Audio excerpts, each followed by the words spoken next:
इस बार जो मैं टेंस की जो प्लेलिस्ट बनाऊंगा उसमें लिखूं क्या नाम दूं, कुछ अच्छा सा नाम सजेस्ट करो, क्योंकि एक टेंस के ऑलरेडी 10 वीडियो पड़े हैं, ज्यादा से ज्यादा वो 5 घंटे का लेक्चर है, बस उससे ज्यादा का नहीं।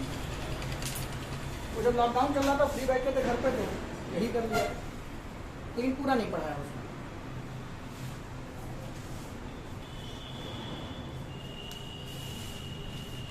ऑन कर दिए उनको और जल्दी। चलो तो बेटा हमने क्या जाना था, ग्रामर के अंदर वर्ब क्या क्या दिखाती है, फिर से एक बार रिवाइज कर लेते हैं जल्दी से। वर्ब क्या दिखाती है?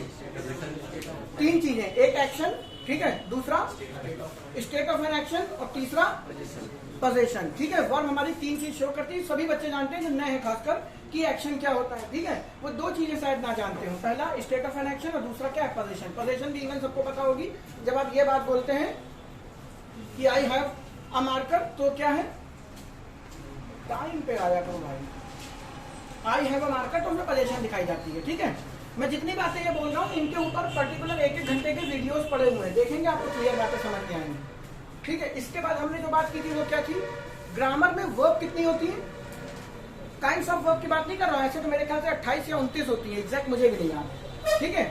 वर्ब की जो फॉर्म ऑफ वर्ब है वो कितनी होती है, सिर्फ वर्ब की फर्स्ट फॉर्म और दूसरी क्या है, वर्ब की सेकेंड फॉर्म। इसके अलावा वर्ब की थर्ड फॉर्म, वर्ब की फोर्थ फॉर्म, वर्ब की फिफ्थ फॉर्म, वर्ब की सिक्स्थ फॉर्म और न जाने कितनी जो आपकी किताबों में लिख रखी है, ऐसा कुछ भी नहीं होता, वो गलत इंफॉर्मेशन दी गई। अब आज की जो किताबें छप रही हैं आप देखेंगे जाके सीबीएसई बोर्ड में, तो उसमें आप देखेंगे सीधे सीधे लिखते हैं वर्ब की केवल 2 फॉर्म। अब सही होने लगा, वर्ब की फर्स्ट फॉर्म और second form, third form, fourth form, fifth form जैसी कोई चीज नहीं होती। क्यों नहीं होती, हमने ये भी बात की थी कि जो वर्ब की फर्स्ट फॉर्म है वो क्या शो करती है, प्रेजेंट टाइम जरूर बोला करो, टाइम को शो करता है ना कि किसी के एक्शन की स्टेट को। जो V2 है बेटा वो किसको शो कराता है, पास्ट टाइम को। जो V3 जिसको आप बोलते हैं इसका एक्चुअल में नाम क्या है, पास्ट पार्टिसिपल। पार्टिसिपल क्या बला है अभी आगे जाके देखेंगे स्टेप बाय स्टेप। V3 किसको दिखाता है, स्टेट ऑफ एन एक्शन को, बस इसीलिए इनको V3 नहीं कहा जाता। V3 का काम है किसी एक्शन की स्टेट को दिखाना, और वो हमने फिक्स कर दी है। कौन सी एक्शन, एक्शन की कौन सी स्टेट, गधे परफेक्ट, कौन बोला है प्रेजेंट, कौन है ये। अब सब सांप सूख के बैठ जाओगे ना, कोई आवाज नहीं निकालेगा, और जिसने चुगली की वो पहले मार खाएगा, वो तुम्हारा साथी है, कभी भी उसका साथ मत छोड़िए। टीचर हमेशा आपका बाहर आले आदमी, देखो सब साथ में बैठे हुए हो, अब मैं आवाज नहीं पहचानता तो बात अलग है। खैर छोड़िए, वापस आते हैं बेटा। टाइम दिखाने के लिए केवल 2 ही चीजें हमारे पास, वर्ब की फर्स्ट फॉर्म, वर्ब की सेकंड फॉर्म। इसके अलावा बाकी किसी भी वर्ब की फॉर्म से आप टाइम को दिखा नहीं सकते। जो वर्ब की थर्ड फॉर्म थी वो किसको क्या दिखाएगी, परफेक्ट को, जिसको आप V4 के नाम से जानते हैं, पता नहीं क्या लिखते हैं उसको, V1 प्लस ING। V4 है कि V5 है मैं नहीं जानता भाई, ठीक है। ये क्या दिखाता है, ये भी आपकी किसको दिखाएगा, स्टेट ऑफ एन एक्शन को। कैसा एक्शन, कॉन्टिन्यूअस। जो नए बच्चे हैं कुछ भी नहीं शायद समझ में आएगा कि मैं क्या बोल रहा हूँ, फिर वही बात, वीडियो पहले वाले देख लीजिएगा, अदरवाइज आज की क्लास कोई मतलब नहीं है आपके लिए। फिर भी कोशिश करते हैं समझाने की, अगर आपका बैकग्राउंड इंग्लिश में ठीक है तो, और ऐसा आज तक कोई मिला नहीं जिसका इंग्लिश में बैकग्राउंड अच्छा हो, ठीक है। बाकी सारे सब्जेक्ट चल भी जाते हैं, इंग्लिश क्यों समझी, खुश देखो कितना होता है, मैं बेइज्जती कर रहा हूँ। जीवन में टाइमिंग सबसे ज्यादा इंपॉर्टेंट है, हमेशा ध्यान रखिएगा। आपको समझ में नहीं आता कहाँ हंसना है कहाँ रोना, आदमी बेइज्जती कर रहा है आप हंस रहे हैं, किसी से कहना है तुम बहुत अच्छे हो, कहना नहीं भाई, वो तुरंत मना कर देता है। अरे भाई वो तुम्हें कुत्ता कमीना थोड़ी ही बोल रहा है, आपकी जहां आप तारीफ करते हैं आप मानना ही नहीं चाहते, कभी खुद देख लेना, अजीब तरीके के शर्मा जाते हो। अरे वो तारीफ कर रहा, उसको एक्सेप्ट करिए,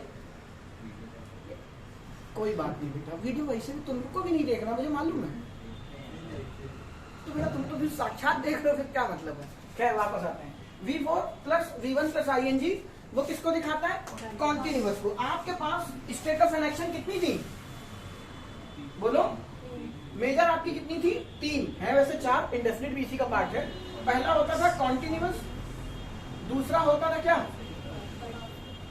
परफेक्ट, और तीसरा क्या होता था, परफेक्ट कॉन्टिन्यूअस, और चौथा आप चाहे ऊपर लिख लें चाहे नीचे लिख लें कोई फर्क नहीं पड़ता, वो क्या थी आपकी, इंडेफिनिट। अब जो बच्चे नए हैं एक बार मैं जल्दी से एक लाइन में रिवाइज कर देता हूँ। बेटा स्टेट ऑफ एन एक्शन क्या होती है, किसी भी समय में किसी भी समय में किसी भी एक्शन की एक्चुअल में स्टेट क्या है, एक्चुअल में अवस्था क्या है, इसको दिखाने का काम करते हैं। फॉर एग्जाम्पल ये मार्कर है बेटा, ये रखा हुआ है, ये मैंने इसको ऐसे हिलाया, ये हिल ही नहीं पाया, ढक्कन हटा दूं। अब इसको मैंने यहाँ से मूव कराया तो ये चलता जा रहा, अब यहाँ पे जाके रुक गया। तो यहाँ से लेके यहाँ तक जो इसका मूवमेंट हुआ है, इसी को बोलते हैं कॉन्टिन्यूअस स्टेट। कोई काम चल रहा है ना, याद करिए बचपन में वे स्कूल जा रहा, खा रहा, पी रहा, सो रहा, रो रहा, ऐसे ही सेंटेंसेस तो करते थे, उसको बोलते हैं कॉन्टिन्यूअस। यानी किसी भी एक्शन की पहली स्टेट क्या है, कॉन्टिन्यूअस, इंडेफिनिट नहीं होती। कोई भी एक्शन चलना शुरू करेगा, मैंने क्लास स्टार्ट की तो मैं किस स्टेट पे हूँ, कॉन्टिन्यूअस। और हमेशा याद रखिएगा कॉन्टिन्यूअस की अंतरात्मा क्या कहती है, जो टेम्परेरी होगा। यही कोर है इसका, इसलिए रिवाइज करा है क्योंकि आप नए हैं, बाकी सब पुराने को रटा है, आपका रिवीजन हो जाएगा और कोई बात नहीं। तो कॉन्टिन्यूअस क्या है, टेम्परेरी एक्शन। क्यों, क्योंकि जो एक्शन चल रहा है वो कभी खत्म तो होगा ही होगा। आपका जन्म हुआ और जिस दिन आप मरेंगे, मरना तो है ही बेटा, शाश्वत सत्य है। आपका जन्म हुआ और जिस दिन आप ऊपर भगवान को प्यारे हो गए, ये बीच के जो 25, 30, 50, 60, 80 साल आप जिए, ये सारा का सारा किस एक्शन में जाता है, कॉन्टिन्यूअस। क्योंकि आप जी रहे हैं, कभी तो रुकेंगे। तो कॉन्टिन्यूअस अगर आपसे कोई पूछ ले तो इसका जो मेन थीम है वो है टेम्परेरी एक्शन, जिसका अंत तय है। हर वो घटना जिसका अंत तय है वो कॉन्टिन्यूअस में होगा, ना कि जिसके अंत में रहा है, रही है, रहे हैं, आ जाए। हमने जो बचपन से रटा है ना कि कॉन्टिन्यूअस की पहचान क्या होती है, रहा है, रही है, रहे थे, रही थी, पता नहीं क्या क्या, ये नहीं। हर वो एक्शन जो खत्म होगा वो कॉन्टिन्यूअस है। अगली बात आई परफेक्ट। अब आपका मार्कर यहाँ से चला और यहाँ पे बेटा रुका, रुकेगा ना कभी ना कभी। तो मैंने क्लास स्टार्ट की, अभी मैं थोड़ी देर बाद क्लास खत्म करूंगा, तो वो होता है क्या, परफेक्ट टेंस, जहां पे वो एक्शन अभी अभी पता चलता है कि कंप्लीट हो गया। एक्शन क्या हुआ, अभी अभी खत्म हुआ है। फॉर एग्जाम्पल 1 घंटे बाद आपकी क्लास क्या हो जाएगी, ओवर हो जाएगी। दैट मीन्स अब परफेक्ट है, वो काम कंप्लीट हो गया। याद करो, आप बचपन में याद करते थे वो खाना खा चुका है, मतलब ऐसा तो नहीं बगल में 2 रोटी ऐसे ऐसे दबाए हुए हैं, वो छुपा के रखा है। या फॉर एग्जाम्पल सबसे अच्छा एग्जाम्पल मुझे ये लगता है, आप घर से आते हो तो कैसे बेटा 2 पराठे अंगूठे के बीच में फंसा लिए, रास्ते में चलते जा रहे हो, उछाला बीच में एक मार दिया, क्योंकि टाइम ही नहीं था, ऐसे आते हो पूरा ठूस के। कोचिंग भले ही लेट हो जाए, पेट नहीं लेट होना चाहिए ना, पूरा एकदम यहाँ तक भर के, ताकि मस्त नींद आनी चाहिए जब सब पढ़ाए, पूरा ठूस ठास कर तभी तो निकलते हो। तो खाना खाने के बाद वो घर से निकला, तो जो ये एक्शन है ये अभी अभी कंप्लीट हुआ है ना, दैट मीन्स इसमें टेंस कौन सा इस्तेमाल होगा, परफेक्ट का। तो ये एक्शन की बच्चे स्टेट है, जो मैंने यहाँ पे लिखा ना, स्टेट ऑफ एन एक्शन। तो कोई काम पहले शुरू होगा, फिर वो बच्चे कभी ना कभी खत्म होगा। तो कॉन्टिन्यूअस का नाम क्या है एक्चुअल में, टेम्परेरी एक्शन, जो खत्म होगा ही होगा। परफेक्ट का काम क्या है एक्चुअल में, एंड, काम निपट गया।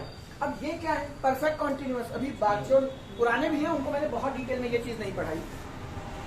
ये इन दोनों की क्या है, कंबाइंड फॉर्म है। इसके लिए फॉर एग्जाम्पल आपको मैंने एग्जाम्पल दिए थे, क्या आप मूवी देख रहे हैं, या बचपन में सबके साथ ये तर्क संगत होता है, टीचर ने आपसे कहा बेटा ये याद करके मैं 1 घंटे बाद आपसे सुनूंगा, ठीक है, और आपके पास वो 45 मिनट में आ गया, तो तुम्हारी सांस रुकी हुई 15 मिनट, याद तो तुम्हें पहले भी कुछ नहीं था और अभी भी कुछ नहीं है। तो टीचर पूछता था क्या कितना याद हुआ, तो एक ही लाइन, सर याद कर रहे हैं। तो वो एक लाइन बोलते थे, जितना याद हो गया है उतना सुना दो। तो तुम भी बेटा पूरे बेशरम, सुनाते क्या थे, इसलिए इसको ये कहते हैं, सर इतना ही याद हुआ है, किस लिए कहते हैं ये अभी मैं याद करूंगा। तो आप क्या कहते थे टीचर से, अभी याद कर रहे हैं, और टीचर आपसे क्या कहता था, जितना याद हो गया है उतना सुना दो। तो बेटा देखिए ना, इसके नाम में ही परफेक्ट और कॉन्टिन्यूअस हिडन है। कॉन्टिन्यूअस मतलब ये काम अभी प्रोग्रेस में है, और परफेक्ट का मतलब काम खत्म हो गया है। तो आपको जो टीचर ने 1 घंटे का काम दिया था याद करने के लिए, उसमें से आप कुछ तो याद कर चुके होंगे और कुछ अभी बाकी। तो उसी एक्शन की स्टेट को क्या बोला जाता है, perfect continuous. For example movie 2 घंटे की है और कोई आपसे आधे घंटे बाद 1 घंटे बाद पूछे क्या कर रहे हो, मूवी देख रहा हूं, तो किसमें दिखाओगे, थोड़ी तो देख चुके हो ना, और थोड़ी अभी बाकी। आप खाना खा रहे हैं, 5 पराठे थे, 3 ठूस चुके हो, 2 भी बाकी है, तो वो तो पेट में पहुंच गए, तो वो परफेक्ट को दिखा रहा जो आप खा चुके हैं, लेकिन अभी भी चरना बंद नहीं हुआ, अभी और चरेंगे आप, 2 पराठे बाकी है भाई, मजाक थोड़ी है। तो वो क्या है, अभी वो एक्शन बाकी है करना, तो वो परफेक्ट कॉन्टिन्यूअस। इसीलिए आपको बचपन में याद कराया गया था, परफेक्ट कॉन्टिन्यूअस में समय आता है, क्योंकि जब तक समय नहीं होगा कैसे पता चलेगा। फॉर एग्जाम्पल वो सुबह से खेल रहा है, तो सुबह से लेके अब तक कुछ तो खेल चुका होगा, लेकिन अभी खेलना उसका क्या है, बाकी है। वो 2 घंटे से पढ़ रहा है, ठीक है। तो आपकी पहली स्टेट कॉन्टिन्यूअस होती है, दूसरी स्टेट परफेक्ट कॉन्टिन्यूअस होती है। भाई किसी काम के खत्म होने से पहले ये स्टेट बीच में आएगी कि नहीं आएगी? मूवी देख रहे हो, 2 घंटे में 1 घंटे के बीच में थोड़ा काम हो गया, थोड़ा है बाकी, गाना याद आ गया, थोड़ा सा प्यार हुआ है, थोड़ा है बाकी। याद रखिएगा, परफेक्ट एग्जाम्पल है किसका? Perfect continuous. ठीक है, इसके बाद परफेक्ट चौथी स्टेट आपकी कौन सी थी बच्चे? इनडेफिनिट। इनडेफिनिट को हिंदी में ही कहते हैं क्या? अनिश्चित। और इनडेफिनिट अपने आप में क्या करता है? कोई एक्शन की स्टेट नहीं दिखाता, क्योंकि ये टाइमलाइन में फिट नहीं बैठता। रीजन, इनडेफिनिट का मतलब ही होता है अनिश्चित, ये कभी भी हो जाता है। तो इनडेफिनिट की अंतरात्मा क्या होती है? Routine action. जीवन में हर वो चीज जो रूटीन में करोगे वो बेटा क्या होगा? इनडेफिनिट होगा। फॉर एग्जाम्पल, पिताजी ऑफिस जाते हैं तो वो ऑफिस में काम करते होंगे, ये नहीं कि आज वो केवल जा रहे हैं। आप स्कूल जाते हैं, राम गोज टू स्कूल, क्यों इनडेफिनिट बनाते थे? क्योंकि आप स्कूल एक आध दिन नहीं गए बेटा, 15-20 साल गए हो। अरे 20 हो जो 4-5 साल फेल भी हुए होंगे, जरूरी थोड़े ही कि 13-14 महीने निपट गए हो, लक्षण ही नहीं है तुम्हारे। तो हर वो चीज बेसिक जाके वीडियोस में देख लीजिएगा, मैं और नहीं बोल रहा हूँ, बस मोटा मोटा याद रखिए। इनडेफिनिट क्या है? Routine action. कॉन्टिन्यूअस क्या है? Temporary action. परफेक्ट क्या है? अभी काम खत्म हुआ। और परफेक्ट कॉन्टिन्यूअस क्या है? इन दोनों के बीच की स्टेट, कि थोड़ा काम खत्म हो चुका है, थोड़ा अभी करना बाकी। मम्मी ने आपसे कहा कमरे की सफाई करनी है या घर की सफाई करनी है, और सुबह देके गई तुम्हें, शाम को वो अपना कोई काम निपटा के आई, तो एटलीस्ट तुम्हें मारने नहीं लगी, क्योंकि तुमने पूरा घर नहीं साफ किया। तुम 3 कमरे साफ कर चुके थे और थोड़ा अभी बाकी है करना 2 कमरे। तो ये एक्शन किस स्टेट का है? परफेक्ट कॉन्टिन्यूअस का। ये आपके टेंस की 4 स्टेट हैं। इन्हीं 4 स्टेट में जब समय इन्वॉल्व हो जाता है तो उसको बेटा टेंस बोला जाता है। तो टेंस की एक्चुअल में डेफिनेशन क्या होगी? Time plus state of an action. अगर कोई पूछ ले व्हाट इज टेंस, केवल 2 शब्द, टाइम और स्टेट ऑफ एन एक्शन। दुनिया का कोई भी सेंटेंस बिना टाइम के और बिना स्टेट ऑफ एन एक्शन के आप लिख नहीं सकते। ठीक है, इतनी बातें हम पहले भी कर चुके हैं, आगे बढ़ते हैं। इसके बाद मैंने आपसे क्या कहा था? अब बेटा इसमें हेल्पिंग वर्ब का क्या रोल है, ये लोग आपको वीडियो में जाके देख लीजिएगा। मैं सीधे टेंस शुरू कर देता हूँ, ठीक है। और जो बातें हेल्पिंग वर्ब क्यों बनी, कैसे बनी, एक एक चीज मैंने डिस्कस की है कि क्यों डू आता है, क्यों डी आएगा, अभी भी नहीं बताया, क्यों है आएगा, वो आपके आज में वीडियो अपलोड कर दूंगा, जाके देखिए। क्योंकि अगर मैं वो रिवाइज करने बैठ गया तो फिर आज की क्लास उसी में चली जाएगी। आज हम स्टार्ट करने वाले हैं क्या? लास्ट क्लास में हमने इन्वर्जन पढ़ लिया था। आज आपका पहला टेंस स्टार्ट हो रहा है क्या? Present indefinite. हेडिंग हेडिंग कुछ बनाने की जरूरत नहीं है, सब आप बचपन से पढ़ चुके हैं। याद करिए, आपके टीचर सबसे पहले इसमें लिखवाते थे आइडेंटिफिकेशन, अगर आप इंग्लिश मीडियम के स्टूडेंट हैं, और अगर हिंदी मीडियम के स्टूडेंट हैं तो लिखवाते थे पहचान। ता है, ती है, ते है, तू है, तेरा है, मेरा है, हमारा है, कुछ ऐसे ही लिखवाया जाता था। ऐसा कुछ नहीं होता। अभी थोड़ी देर बाद हम फिर प्रूफ कर देंगे इस बात को। ऐसा कुछ नहीं होता, वो किताब में अधूरी बातें लिख दी गई। इसकी आइडेंटिफिकेशन क्या है मैंने आपको बता दिया, रूटीन एक्शन। हर वो चीज जो रूटीन में होगा उसे इंडेफिनिट के अलावा आप कभी नहीं बनाते। फॉर एग्जाम्पल, अभी आपको मैं आगे पढ़ाऊंगा, जैसे मान लो इस बच्चे की नौकरी दिल्ली लग गई, ठीक है, खुश मत होना, मुश्किल है लगना, लेकिन मान लेते हैं इस बच्चे की नौकरी क्या है, दिल्ली लग गई। तो दिल्ली बहुत दूर नहीं, रात में बैठो, सैटरडे संडे इनका ऑफ रहता है। मैं अपनी कहानी बता रहा हूँ। तो मैं क्या फ्राइडे की शाम को लखनऊ मेल पकड़ता था और सुबह घर, ऐसे ही संडे की रात को पकड़ता था, मंडे ऑफिस, यही किया मैंने। तो अब मेरे घर वालों को पता है कि मेरा रूटीन है क्या, हर शनिवार की सुबह घर आना, हर हफ्ते मेरा रूटीन है ये, ठीक है। अब पिताजी से मेरे दोस्त ने पूछा, सिचुएशन समझिए, पिताजी से मेरे दोस्त ने पूछा विवेक कब आएगा, भविष्य में पूछा, वो कैसे बोलेंगे, ही विल कम सैटरडे, सही है, वो सैटरडे को आएगा। लेकिन इस बात को ऐसे भी लिख सकते हैं, ही कम सैटरडे। अब तुम वहां फंस जाते हो कि इसमें भविष्य था, विल क्यों नहीं आ रहा। अभी भविष्य में विल क्यों आता है, ये भविष्य में बात करेंगे, अभी छोड़िए इस बात को। लेकिन ही कम यस्टरडे क्यों, सॉरी सैटरडे उन्होंने क्यों बोला, रीजन पिताजी तो जानते हैं कि मैं हर सैटरडे आता हूँ, ये मेरा रूटीन है। और सामने वाले को इंडेफिनिट में बोल के ये बोल रहे हैं कि अब मत पूछ लेना कौन सा सैटरडे, वो हर सैटरडे आता है। बात समझ रहे हैं। अब मेरे पिताजी ने उससे कहा ही कम सैटरडे, अब वो अगर पूछता है अंकल कौन सा सैटरडे, तो बेटा फिर अंकल जूता उतार के कूद पड़े उसके ऊपर, क्योंकि ये भाषा का अधूरा ज्ञान है। अगर कोई आपसे भविष्य की बात को भी किसमें बोल रहा है, इंडेफिनिट के टेंस में बोल रहा है तो इसका मतलब भविष्य में होने वाली घटना वो एक बार नहीं घटेगी, वो अभी रूटीन में और भी घट सकती है। ये इसका कहने का मंतव्य। पेपर ने इसके ऊपर एरर भी पूछी है, आज की क्लास में हम करेंगे। बात समझिए, क्या समझिए इतनी देर में कि भैया सेंटेंस में रूटीन होना चाहिए, दैट्स इट, बात खत्म। सेंटेंस में क्या होगा?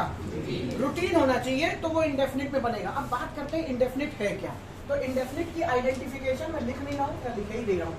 सिर्फ उसकी अंतरात्मा किसकी है? Routine action. अगर वो चीज रूटीन में होगी।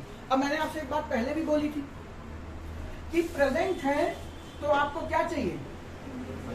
अभी बेटा मैंने लिखा था, ठीक है। आप लोगों ने एक बार में बहुत सारी बातें सुन ली, तो 3-4 वीडियो कई बार देखोगे तो आपको याद होगा। प्रेजेंट दिखाने के लिए हमें किसकी मदद चाहिए होती है? V1 की। और इंडेफिनिट दिखाने के लिए हमें किसकी मदद चाहिए होती है? किसी की। इंडेफिनिट दिखाने के लिए हमें किसी की जरूरत नहीं होती। क्यों? क्योंकि इंडेफिनिट का मतलब ही क्या है? एक्शन की स्टेट फिक्स नहीं हो पा रही है, वो रूटीन में है, कभी भी कर लेगा। लेकिन एक्शन की स्टेट किसमें फिक्स होती है? एक तो कॉन्टिन्यूअस और दूसरा परफेक्ट। अब जब इन दोनों में है तो परफेक्ट कॉन्टिन्यूअस तो है ही, उसको बार बार बोलने की जरूरत नहीं है। और कॉन्टिन्यूअस में हम क्या लगाते हैं? V1 plus ING। और परफेक्ट में हम क्या लगाते हैं? पास्ट पार्टिसिपल, जिसको अभी आप V3 के नाम से जानते हैं, हम V3 ही बोलते हैं, ठीक है। तो ये कॉन्टिन्यूअस को दिखाता है और ये परफेक्ट को दिखाता है। मैं फिर से वही बात दोहरा रहा हूं, मेन V1 किसको दिखाता है? प्रेजेंट टाइम को। और V2 किसको दिखाता है? पास्ट टाइम को। तो जो टाइम दिखाने का काम करते हैं बेटा, वही हेल्पिंग वर्ब बनते हैं। ध्यान से सुनिएगा, जो टाइम दिखाएंगे वही हेल्पिंग वर्ब बनेंगे। जो स्टेट ऑफ एन एक्शन दिखाएंगे वो मेन वर्ब है आपकी, वो ऑर्डिनरी वर्ब है आपकी। अब पहला लेक्चर में मैंने आपको ऑर्डिनरी वर्ब और ऑक्सिलरी वर्ब दोनों में डिफरेंस कायदे से बताया हुआ है, आप लोग वीडियो जाके देखिएगा।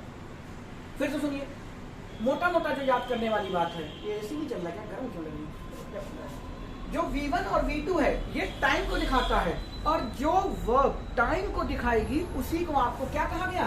Helping verb. क्यों? क्योंकि टाइम दिखाने का औकात मेन वर्ब के पास जब जब नहीं होती है तब तक उसे मदद की जरूरत पड़ती है। फॉर एग्जाम्पल, आज बेटा आपकी मम्मी की तबीयत खराब है या मम्मी को आज बाहर काम है, आज नहीं, मम्मी आपकी जॉब करती हैं, तो आप क्या करेंगे? घर में मेड लगवा देंगे, हेल्पिंग है। लेकिन जिनकी माता जी बाहर नहीं जाती, जॉब नहीं करती, वो घर के काम खुद ही कर लेती है। तो बिल्कुल ऐसे समझिए, जहां पे मेन वर्ब खुद ही घर के काम करने लगी, मतलब जहां पे आपकी main verb state of an action दिखाने के साथ साथ टाइम भी दिखाने लगे, वहां पे हमें हेल्पिंग वर्ब की जरूरत नहीं पड़ती। ये भी बात हम पहले कर चुके हैं, नहीं तो कहो तो लिख दूं। ये दोनों किसको दिखाएंगे? State of an action, time. फिर वही बात, कितनी बार मैं रिपीट करूं एक चीज को? इस बार तो प्रवीण तुम थे, तुम्हारी आवाज पहचानता हूं बेटा, फिर से बोल रहा हूं। V1 प्लस ING वर्ब की थर्ड फॉर्म, याद खून में घूल लो इस बात को। ये दोनों टाइम नहीं दिखा सकते, ये क्या दिखाएंगे? State of an action. और कौन सी verb state of an action दिखाती है? आपकी ऑर्डिनरी वर्ब। ऑर्डिनरी वर्ब मतलब वही तो आप करते हैं, खाया पिया, सोया रोया, नहाया धोया, फेंका कूदा, उल्टा पुल्टा, कुछ भी बोल दो, वो सारी की सारी क्या है? ऑर्डिनरी वर्ब है। आपको टाइम दिखाने के लिए किसकी जरूरत है? सिर्फ V1 की और सिर्फ V2 की। और जब जब ये V1 और V2 टाइम को दिखा रहे होंगे, इसको कौन दिखा सकता है? Helping verb. इतनी बातें क्लियर है? थोड़ा सा सीधे बैठो पहले, ये क्या है?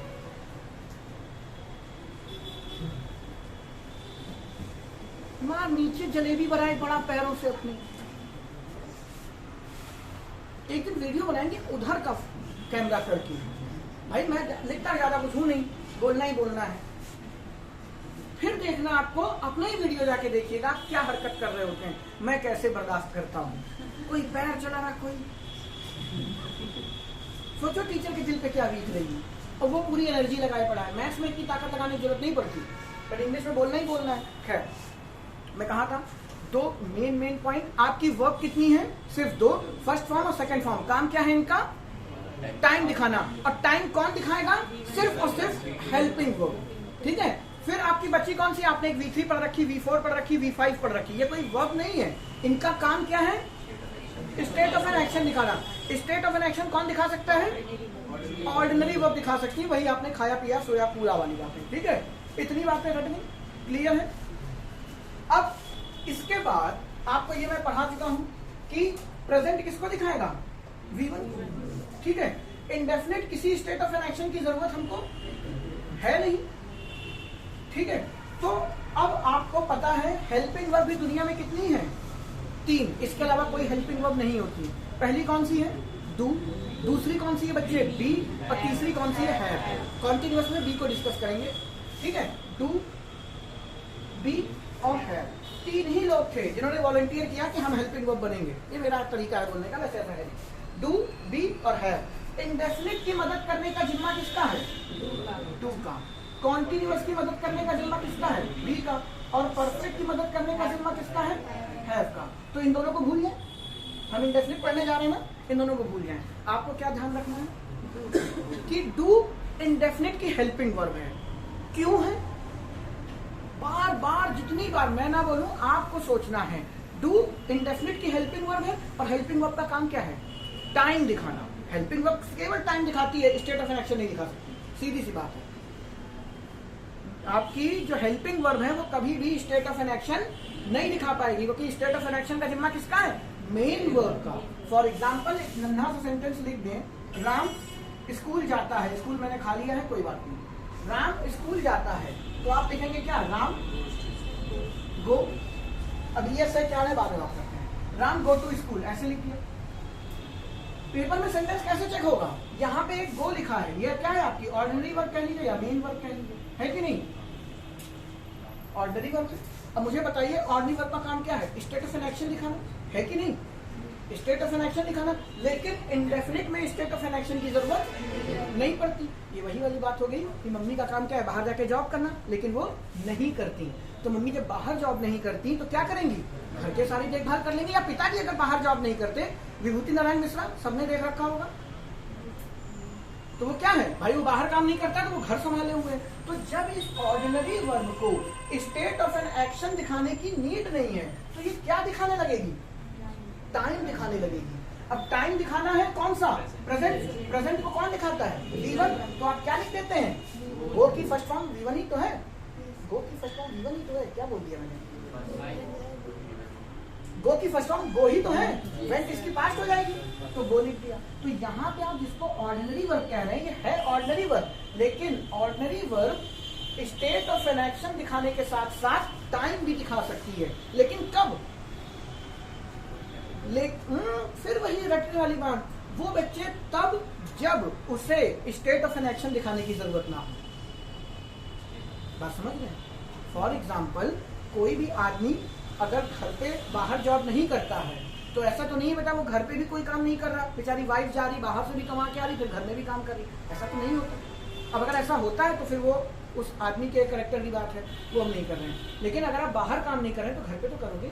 तो वैसे ही आपकी ऑर्डिनरी वर्ब अगर स्टेट ऑफ एन एक्शन नहीं दिखा रही है तो वो क्या दिखाने लगेगी, टाइम दिखाने लगेगी। इसीलिए आपको बचपन में रखवाया गया है प्रेजेंट इंडेफिनिट के अफर्मेटिव सेंटेंस में हेल्पिंग वर्ब का यूज नहीं किया जाता। अब इसमें ES क्यों लगता है, ये मुझे बताने की जरूरत है। बच्चों आप लोग 3rd वीडियो जाके देखिएगा, ये S और ES का खेल क्यों लगता है। रटने की बात नहीं है कि राम है तो गोद है, दे है तो गो, ऐसा क्यों होता है, ये आप पर्टिकुलर वीडियो में जाके देखिएगा, यहाँ डिस्कस में नहीं करना। सबको क्लियर होगा, ठीक है। इसी में अगर हम क्या लगा देते हैं, बीच में नॉट लगा देते हैं, राम स्कूल नहीं जाता है, तो सेंटेंस आपको याद है बचपन में ऐसे हो गया। अब इसमें हेल्पिंग वर्ब की जरूरत पड़ जाएगी, पूछिए क्यों।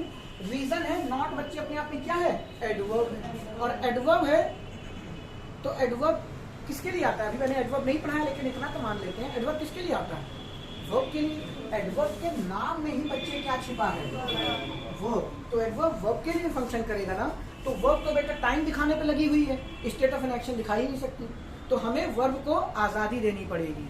यानी अब आज मान लो किसी बच्चे की शादी हुई, आप में से किसी की शादी हुई, आप घर संभाल लें, लेकिन आपने पेपर दिया, आपकी नौकरी लग गई, तो क्या अब आप घर का भी काम संभालोगे। घर के काम में कोई बुराई नहीं है, लेकिन हो इंसान तो आप क्या करोगे, एक बर्तन वाली एक काम वाली सब लगा लिया, अपना बाहर की जॉब कर रहे हो। तो वही चीज है बेटा यहाँ। अब वो जो अभी घर का काम संभाले हुई थी, जो ऑर्डिनरी वर्ब टाइम को दिखा रही थी, अब वो इस एडवर्ब की वजह से क्या होगा, एक्शन को दिखाने लगेगी, तो आपको हेल्पिंग वर्ब की जरूरत पड़ेगी। और हेल्पिंग वर्ब कौन है आपकी इंडेफिनिट में? डू।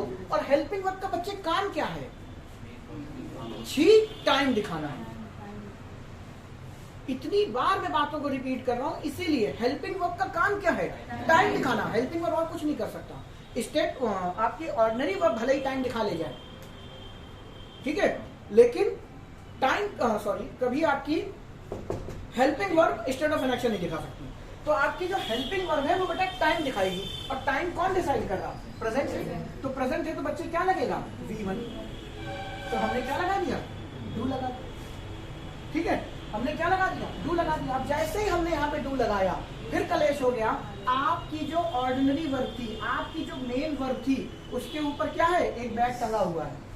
ये वही वाले एग्जाम्पल कि आपने मेड लगाई हुई है, लेकिन आज वो आई नहीं, तो आप घर में खुद ही सारा बर्तन वर्तन अपना काम वाम कर रहे हैं। लेकिन जैसे ही घंटी बजी तो हाथ हाथ धो के एकदम किनारे हो गए, अब वो करेगी काम आपकी। तो मुझे एक बात बताइए, आपके ऊपर बैग टंगा हुआ है और आपने किसी को घर में मदद के लिए बुलाया है। फॉर एग्जाम्पल घर में पुताई का काम चल रहा है, ठीक है, तुम आज लेबर नहीं है तो तुम सामान सब उठा के रख लो, लेकिन जैसे ही आ गई तब भी उठाओगे क्या? तो लेबर काम करेगी। तो बेटा ये लेबर है, ये लेबर है। तो आपको अगर ये लेबर है तो ये अपना बोझा जो ES है वो इसके सर पे बैठा देगी, जाओ तुम लेके जाओ, और अपना बोझा डू को दे देगी। इसीलिए आपको क्या दिखाई देता है वहां पे? आपने रटा है डज। डज कोई चीज नहीं होती। डज अपने आप में कुछ नहीं है। डज डू की सिंगुलर वेरिएंट है। अब आप लोगों को ये नहीं पता जो नए बच्चे हैं कि ES लग क्यों रहा, ये वीडियो में जाके देखिएगा, उसमें रीजन भी बताया है क्यों लग रहा। लेकिन पुरानों में किसी को डाउट ये एस और एस क्यों लगता है? तभी से समझ में आ गई थी बात। तो Ram does not go to school, ये आपका क्या है? सही सेंटेंस है। अब जब आप पेपर में इस सेंटेंस को लिखा हुआ देखते हैं, आपसे कोई छोटे बच्चों से, कभी आप बच्चों को अपने पढ़ाइए, अगर जीवन में कभी हुए, तो उनसे पूछिए आपको कैसे पता चलता है कि ये प्रेजेंट इंडेफिनिट का एग्जाम्पल है, तो वो बताते हैं इसमें डज दिखाई दे रहा। उनको ऐसे नहीं पढ़ाना, उनको ये पढ़ाना है इसमें डू दिखाई दे रहा है। डू क्या, कौन सी फॉर्म है? V1। और V1 किसको दिखाता है? प्रेजेंट को। और किसके? टाइम को। बार बार बोला प्रेजेंट टाइम, पास्ट टाइम, और ये दोनों टाइम को दिखा नहीं सकते। फिर आपको क्या दिखाई दे रहा है? गो। गो भी बच्चे अपने आप में क्या है? V1।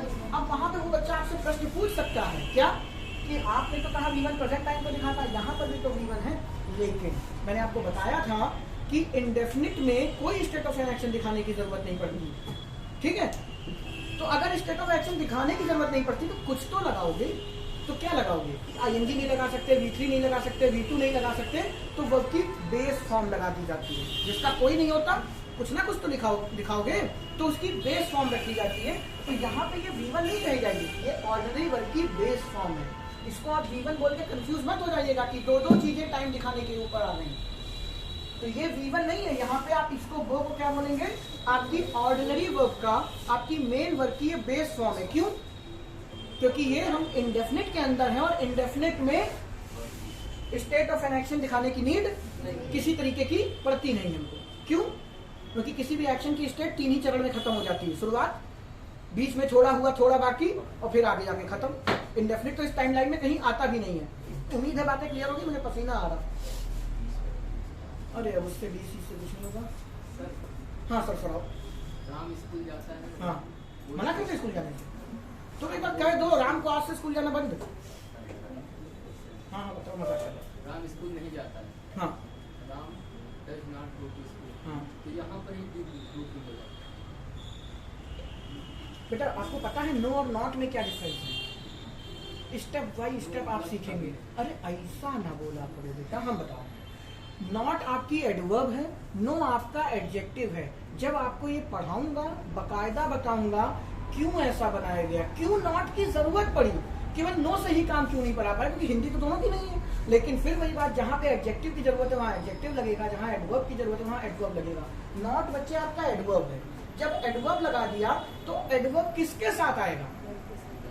एडवर्ब का काम होता है वर्ब की विशेषता बताना।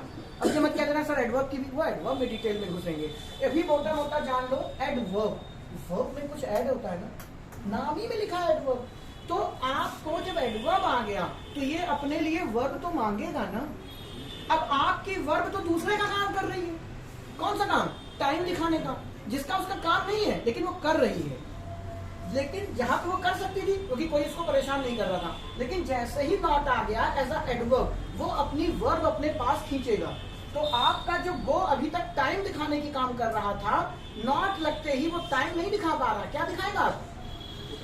स्टेट ऑफ एन एक्शन के लिए रिफिल हो गया, हालांकि जरूरत नहीं है स्टेट ऑफ एक्शन के लिए, लेकिन जैसे ही एडवर्ब आई उसको तो दिखाना पड़ेगा ना कि मेरे पास कोई वर्ब है। फॉर एग्जांपल तुम्हारे घर के पीछे मर्डर हुआ, तो कहाँ हुआ, क्यों हुआ, कब हुआ, कैसे हुआ, ये सारी के सारे उस एक्शन की विशेषताएं ही तो है। कहाँ हुआ, कब हुआ, क्यों हुआ, कैसे हुआ। तो कहाँ, क्यों, कब और कैसे, ये सारे के सारे एडवर्ब के आंसर हैं। अब मर्डर ही नहीं हुआ तो फिर कहाँ, क्यों, कब, कैसे का कोई मतलब नहीं। तो जब तक एक्शन नहीं होगा तब तक एडवर्ब कहाँ से होगा, जब तक वर्ब नहीं होगी तब तक एडवर्ब कहाँ से होगी। और आपने सेंटेंस में एडवर्ब इंट्रोड्यूस कर दी, नहीं समझे बात को? नहीं, अभी और समझाऊंगा, ध्यान से देखिए। राम गोज टू स्कूल, कोई दिक्कत नहीं, क्यों? क्योंकि यहां पे जो गोज है ये प्रेजेंट टाइम को दिखा रहा है बेटा, ठीक है, और स्टेट ऑफ एन एक्शन की नीड नहीं है तो कोई जरूरत नहीं है, क्लियर है। लेकिन जैसे ही आपने Ram not goes to school किया,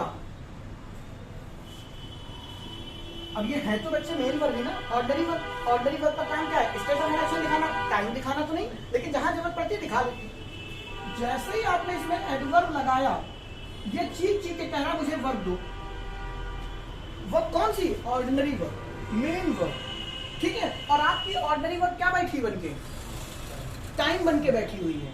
तो बेटा क्या करना पड़ेगा? फिर वही बात है, आपके मम्मी का ज्वाइनिंग लेटर आ गया, अब वो आप अभी बेटा 2.5 साल के हो, अब या तो वो आपके खातिर अपनी नौकरी छोड़ दे, ठीक है, तो ऐसा तो है नहीं, तो नौकरी बेटा आप वो आपके लिए करेंगे बेटा, जो 1-2 लाख कमा के लाएंगे आप ही के लिए, तो वो बेबी सीटर रख लेंगे, घर में कैमरे लगवा देंगे, ये नहीं बेबी सीटर तुम खुद दूध पी रही, तुमको पानी पिला रही, ठीक है, घर में कैमरे लगा देंगे, कभी भी देख लेंगी। यही तो करेंगी माता श्री आपकी, जॉब करेंगी कि नहीं करेंगी? बस वही चीज है। अभी तक उनके पास नौकरी नहीं थी तो वो टाइम दिखाने का काम कर पा रही थी, लेकिन जैसे ही उनके पास ज्वाइनिंग लेटर आया, तो ज्वाइनिंग लेटर के लिए नौकरी के लिए बाहर जाना पड़ेगा ना, यानी कि एडवर्ब जैसे ही आई, वर्ब को अलग होना पड़ेगा अपना काम करने के लिए, एडवर्ब को दिखाने के लिए। तो गोज ने क्या कहा कि अब मैं टाइम नहीं दिखा सकती, और अगर आप टाइम नहीं दिखा सकते तो हेल्पिंग वर्ब जन्मी किस लिए है?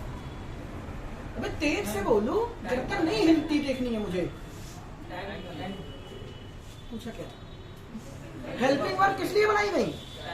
टाइम दिखाने के लिए। तो कौन आएगा? Helping verb. हेल्पिंग वर्ब दुनिया में कितनी है? 3 ही है, डू, बी और हैव। तो तीनों नहीं घुस जाएंगी। तीनों ने वचन दे रखा है कि हम किसके किसके साथ काम करेंगे। डू ने कहा मैं इंडेफिनिट की, बी ने कहा मैं किसकी, कॉन्टिन्यूअस की, और हैव ने कहा मैं परफेक्ट की, ठीक है।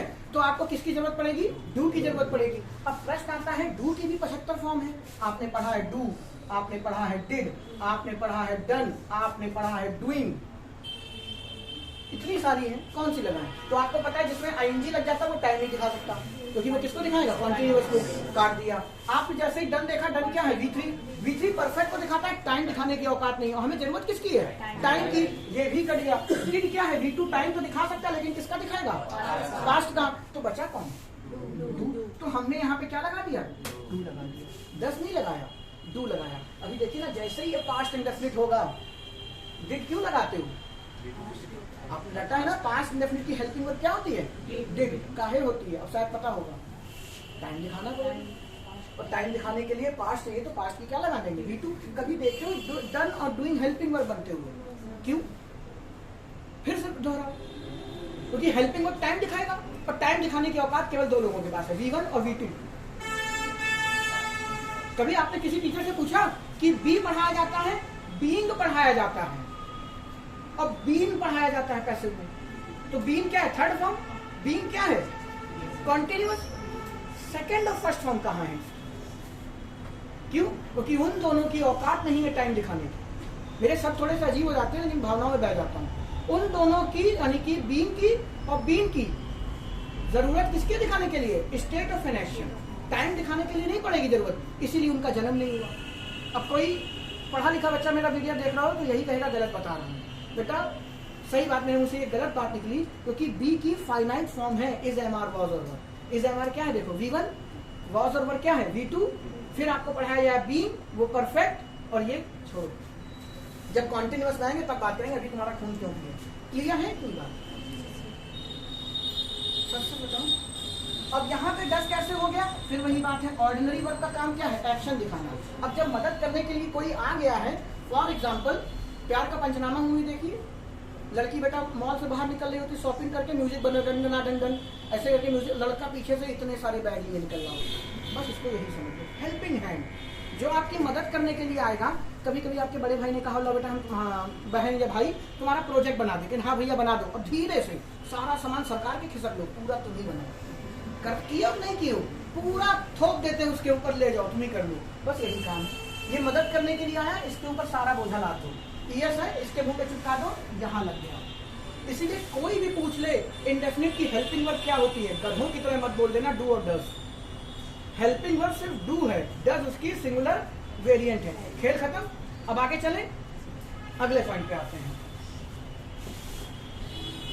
अगर अभी भी आपको टेंस ना समझ में आए तो सिर्फ एक ही इलाज है। अब है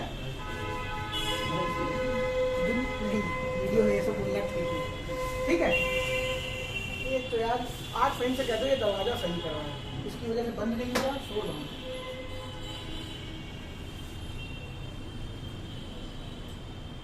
अब थोड़ा सा किताबी ध्यान कर लेते हैं। किताबें लिखती हैं इंडेफिनिट में 5 तरीके होते हैं इंडेफिनिट के ट्रेंड। अगर 8th क्लास में किसी अच्छे टीचर से पढ़ा होगा तो उसने आपको ये बातें बताई होंगी। पहला रेगुलर एक्शन, दूसरा लिखे देते हैं। पहला है रेगुलर। इंडेफिनिट के काइंड्स हैं, याद कोई नहीं करेगा तो भी जरूरत नहीं है। रेगुलर एक्शन, दूसरा है बच्चे इररेगुलर एक्शन,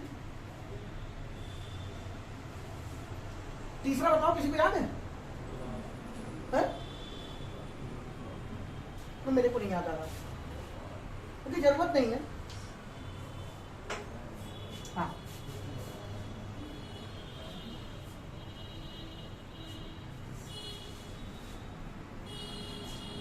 अरे बाप रे, हाँ ये तो दुनिया में इतना गंदा मजाक बच्चे आपके साथ हुआ है। यूनिवर्सल ट्रुथ जैसी कोई चीज नहीं होती। आपको बचपन में रखवाया गया ना, क्या रखवाया गया था ना? सूरज पूरब से निकलता है, इसकी ट्रांसलेशन हमेशा किसने बनाए? इंडेफिनिट पे बनाए। अब आप जानते हैं क्यों? क्योंकि सूरज बेटा आज बादल है, ऐसा तो नहीं कि सूरज बेटा पकौड़ी खा रहा हूं, मम्मी से कहा मम्मी आज मैं नहीं निकलूंगा। सूरज का उगना रूटीन है। यूनिवर्सल ट्रुथ जैसी कोई चीज नहीं होती, सिर्फ आपको बचपन में एक तरीका दे दिया, रख लीजिए। पृथ्वी सूरज के चारों तरफ चक्कर लगाती है, किसी दिन बेटा निकल गई, आज मैं बृहस्पति के लगाऊंगी बेटा, वो उसका क्या है? रूटीन है। आग जलाती है, आज जाके देखना तो गीला कर दे, ऐसे डाला पूरा गीला गीला हो गया हाथ।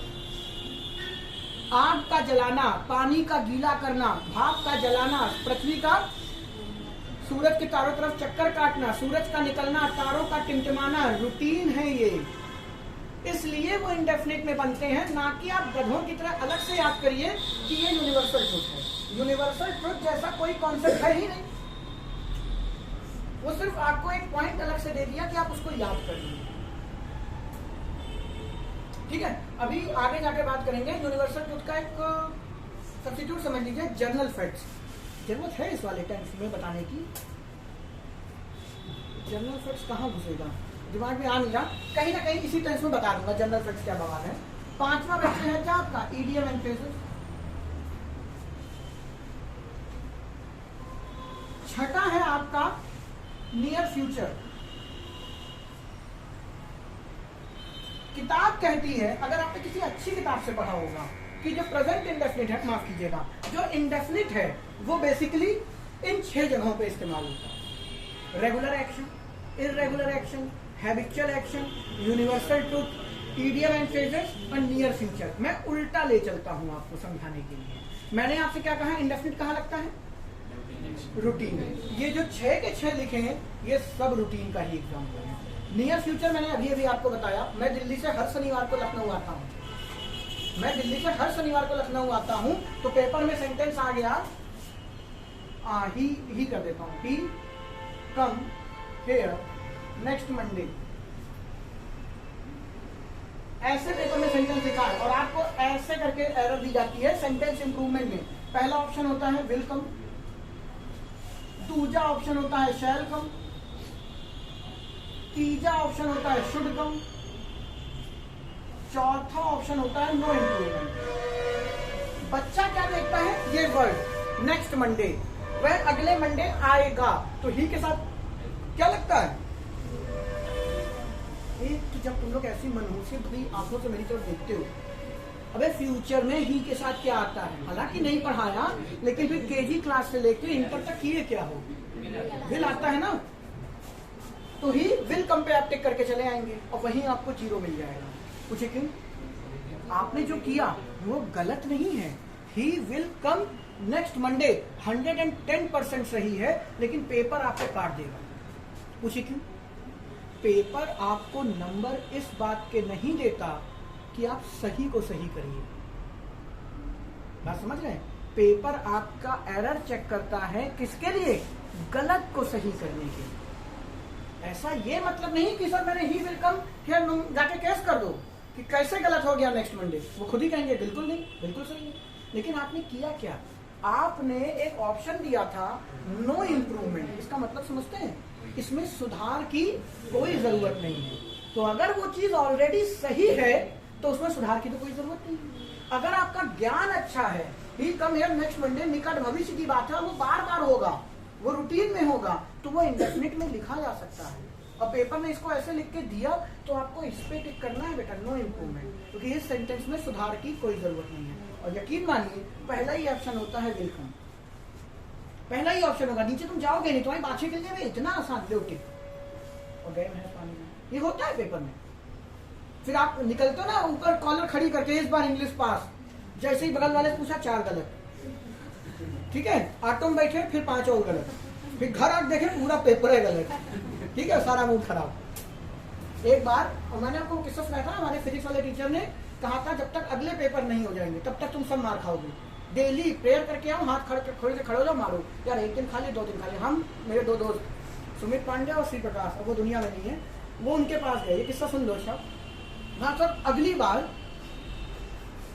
आप एक भी डंडा ना मारो, अगले पेपर में हम करके दिखाएंगे, ठीक है। तो उसने यही कहा था, 30 नंबर का पेपर था, 27 नंबर आपके आने चाहिए, अगर 27 से कम आए चाहे 26.5 ही क्यों ना हो, आज की डेट उसने नोट कर लिया अपनी डायरी में, और वो दिन झंडे जोड़ लेना, इकट्ठे मारूंगा, ठीक है भैया। देखिए आए पेपर एकदम खुश पूरा, और जैसे जैसे घर आ रहे थे, मैंने याद है उस दिन मूवी मैंने देखी थी खेल, घर पे टीवी पे आ रही थी, वो देखते देखते खटका भाई एक न्यूमेरिकल में कुछ काम हुआ है, फटाक से किताब खोली, देखा गलत, 3 नंबर सीधे कट गए, 30 में 27।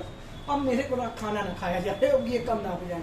भाई साहब जब तक कॉपी नहीं देख ली, लेकिन इत्तेफाक से 27 ही थे, वही एक न्यूमेरिकल गलत हुआ था, उसके बाकी कहीं आधा उधा कुछ नहीं जाना। लेकिन घर पूरे खुश थे कि पूरा का पूरा पेपर सही है, लेकिन जैसे ही मूवी देख रहा था, पता नहीं कुछ खटका, मुझे ध्यान नहीं क्या चीज थी, लेकिन लगा न्यूमेरिकल में हमने कुछ गलत किया है, फिर मिलाया हिलाया, कांड हो चुका था। ये होता नहीं है, क्लास से निकलो सब सही, जैसे जैसे आगे बढ़ो पूरा पेपर अंत तक आते आते गलत हो जाता है। ये बात दिमाग में आई कि मैं कौन सा एग्जांपल दे रहा था, घुसा क्यों मेरे दिमाग में। हाँ, आप जब पेपर से निकलते हो तो वेलकम करते हो, 100% वेलकम गलत नहीं है, लेकिन आपने एग्जामिनर का पॉइंट ऑफ व्यू नहीं समझा, आपने सही को सही कर दिया, जबकि नीचे ऑप्शन था, ये ऑप्शन ना होता, अब आप कर दीजिए, आपको पूरे नंबर मिलते, क्योंकि ज्यादा बेटर तो वही, क्योंकि ऊपर से कहानी तो पता नहीं चल रही। लेकिन जब उसने नीचे ऑप्शन दे दिया, सुधार की कोई जरूरत, इसीलिए मैथ में जब ये क्वेश्चन आता है, इनमें से कोई नहीं, वो सवाल अपने आप में टेढ़ा हो जाता है, क्योंकि आपने गलत किया, चारों के चारों ऑप्शन थे, यानी ये गलत है, लेकिन इनमें से कोई नहीं अगर है तो गई भैंस पानी में। वही इंग्लिश में जहां जहां नो इम्प्रूवमेंट हो, सतर्क हो जाइएगा। तो क्लियर है पहला, ठीक है। इडियम फ्रेजेस बेटा मुहावरे हैं। अब आपको इनका जन्म पता होना चाहिए, मुहावरे क्यों बनते हैं, कैसे बनते हैं, वो मैंने आपको नहीं पढ़ाया, ना मैं पढ़ाऊंगा, लेकिन इतना मान लीजिए कि कोई भी पौराणिक कहानियों के आधार पर बना दिया जाता है, या फिर कोई चीज सालों से चलती चली आ रही है, जैसे जो जीता वही सिकंदर, आपने एक टर्म सुना होगा, क्यों, ये आपको केवल भ्रम में डाल दिया गया, सिकंदर तो हार भी गया था, सिकंदर हारा भी था। खैर मैं इस बारे में क्यों जा रहा हूँ। इडियम एंड फ्रेजेस में बेसिकली जो चीजें बनती हैं वो काफी समय तक लगातार होती हुई चली आ रही हैं, इसलिए उसको हमने किस में डाल दिया, इडियम में डाल दिया जाता है, ठीक है। दूसरी बात, जैसे ग्रीक माइथोलॉजी के अकॉर्डिंग बने हुए हैं, बाहर में जाए तो मीडियम फ्रेजेस मान लो, तुम्हें ग्रीक नहीं पढ़ाने वाला, यूनिवर्सल ट्रुथ अभी अभी बताया, universal truth is equal to routine action. ठीक है, दुनिया का कोई भी यूनिवर्सल ट्रुथ उठा के देख लीजिए, वो रूटीन में ही होता है। पक्का? तो ये संदीप तुम बोले कुछ नहीं, तो ये रूटीन एक्शन हो गया। अब बात आती है रेगुलर एक्शन और इर्रेगुलर एक्शन क्या है। तो बेटा रेगुलर एक्शन भी अपने आप में क्या है, रूटीन ही तो है। तुम डेली मंदिर जाते हो, तुम डेली स्कूल जाते हो, तुम पिछले 15 साल से एसएससी की तैयारी कर रहे हो। ठीक है, अब सीधे तुम और तुम्हारा बेटा दोनों साथ में पेपर देंगे, तैयारी पूरी चल रही है। अगर एसएससी भी उम्र 40-45 साल कर दे तो बता, अगर 60 साल कर दे तो तुम्हारी जैसी जनरेशन जो है ना, वो पोते के साथ जा रही होगी, लेकिन क्लियर करके मानेंगे एसएससी। रीजन जानते क्या है, एरिया वाइड है और फोकस आपका कम है। कम समय में जितना ठूस सकते हैं ठूसिए और जाके वॉमिटिंग कराइए पेपर में, फिर भूलिए। फोकस अपना बढ़ाओ, बारिश शुरू हुई। क्या दिन था, मैं फालतू अच्छा छोड़ो, देखते हैं। तो इर्रेगुलर एक्शन से क्या समझते हो? इर्रेगुलर एक्शन तो रूटीन नहीं हो, मेरे को नहीं पता आप लोग क्या समझ रहे हैं। इसमें एक यही मेन पॉइंट है,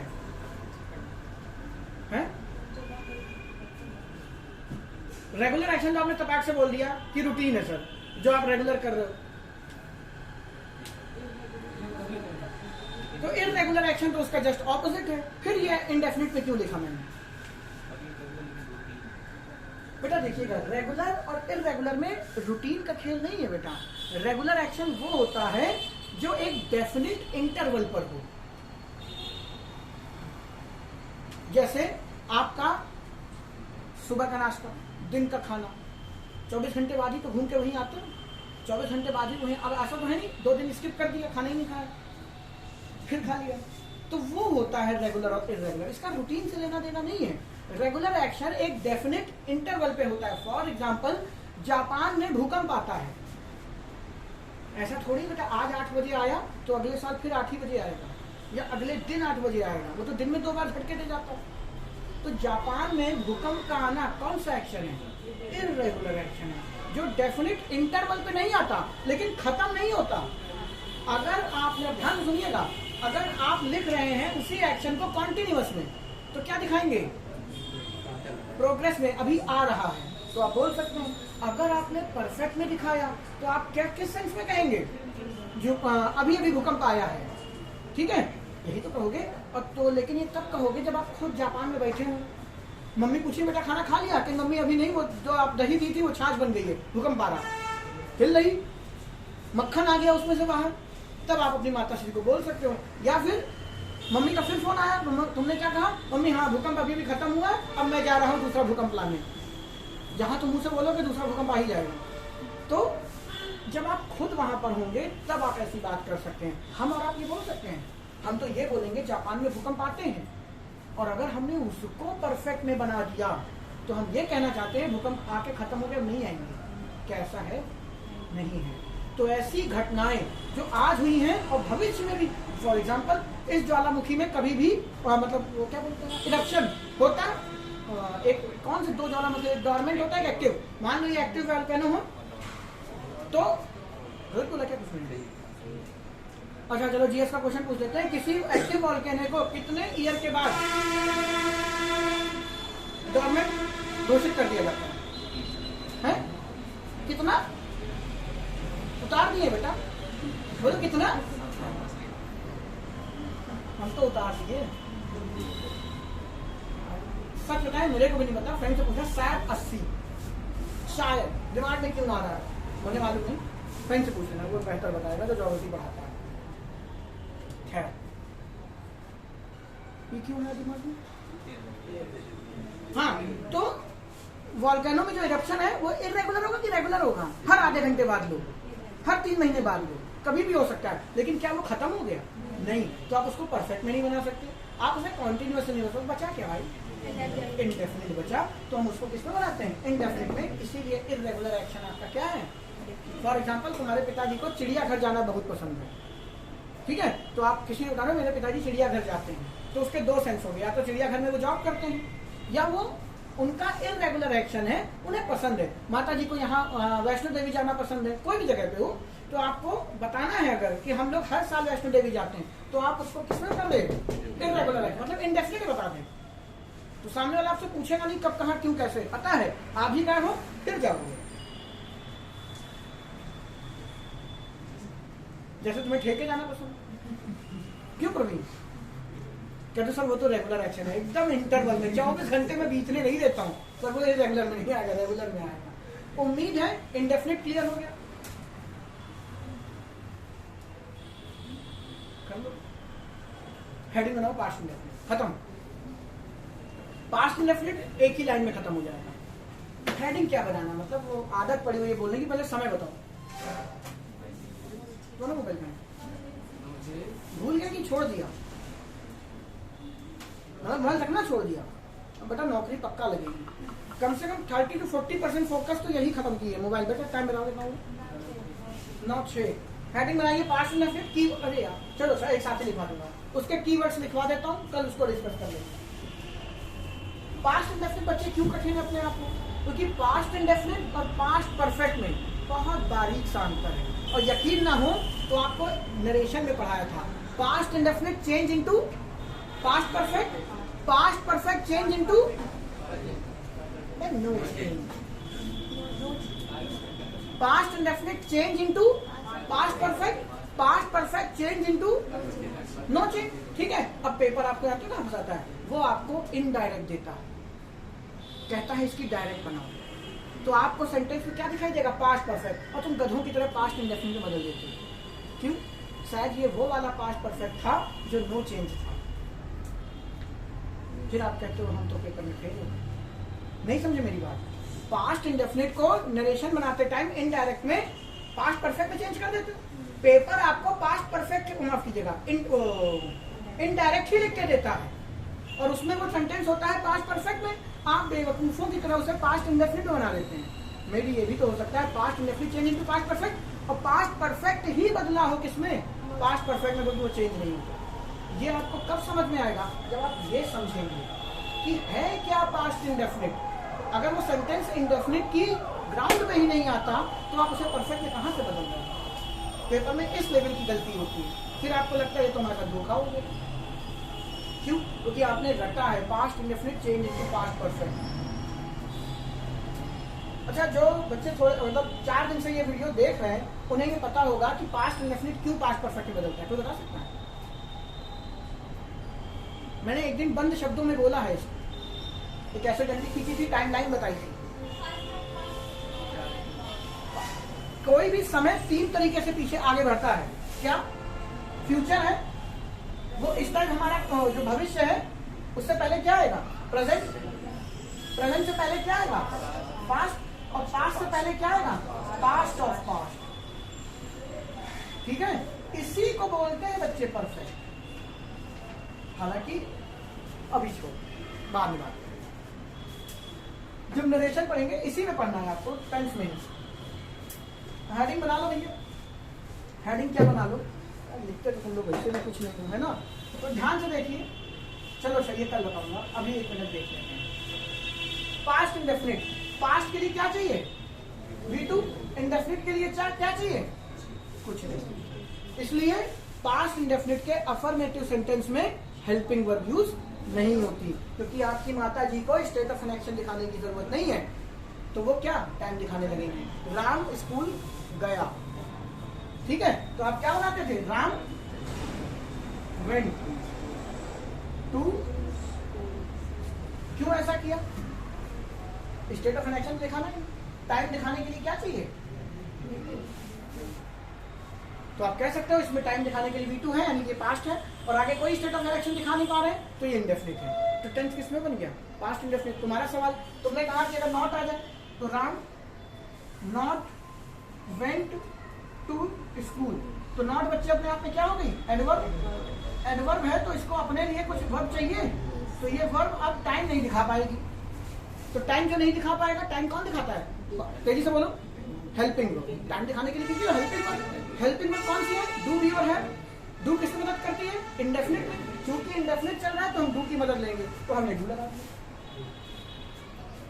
लेकिन फिर वही बात, जैसे ये अपना बोझा उसको दे रहा था ईएस वाला, वैसे ही बेटा अब ये अंगड़ाई लेके कहे मैं V2 क्यों बनूं, जब हमारा काम करने वाला बंदा तो मौजूद है। हट, इसने अपना रूप बदला, कह मैं V2 नहीं रहूंगी, मैं V1 ही रहूंगी, अपनी बेसिक फॉर्म ऑफ इंडेफिनिट क्या लगता है, बेसिक फॉर्म ऑफ वर्ब। और जो अंगड़ाई लेके उसने V2 फेंका है वो किसके ऊपर पड़ेगा, तो डू ने अपना रूप बदल के क्या कर दिया, इसलिए आप इसको ऐसे लिखते हैं, Ram did not go to school.